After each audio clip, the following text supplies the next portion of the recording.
All right, so let's get into our picks this week. And I've talked about this man all year on the waiver wire, and I'm finally choosing him for my dark horse for week 11, and that is Hunter Renfrow. I am becoming a fan of this man, and I'm a 49ers fan, so I'm supposed to hate the Raiders, right? I don't hate the Raiders, but I love Hunter Renfrow. I even have one of my teams named after him.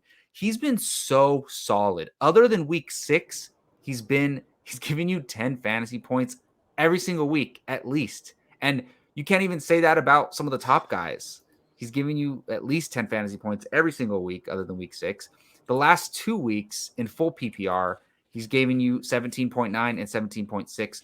Look at his targets basically all year have been definitely above 5, but out of like his last, 6 matchups, he's gotten at other than 1 week, he's gotten at least 8 targets, 9 targets the last 2 weeks. We know what happened with Ruggs. Ruggs is out of town. Not that they were directly competing for targets, but it does change the way you operate in the offense.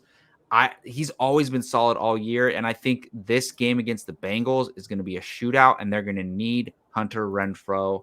So I'm going with the man. He is killing it, and this guy, he needs more love. So I work out of school, and there's elementary school kids.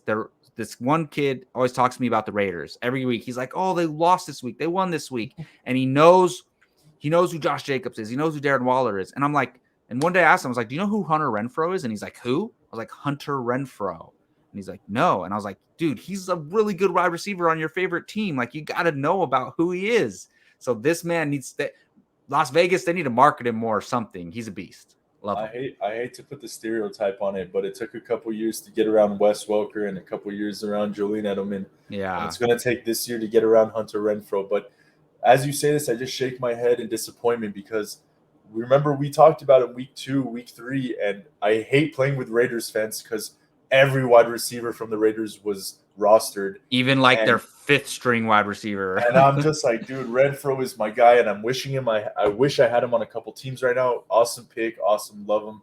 He's great. He's not gonna be undrafted after this year. I'll tell you that. No, I 100% agree. Like, for a guy to get you like 10, 11, 12 fantasy points at least every single week, and then the potential to go for 20 every week, yeah, that's a guy you got to have in your roster, and you're pretty much starting unless you have a better option.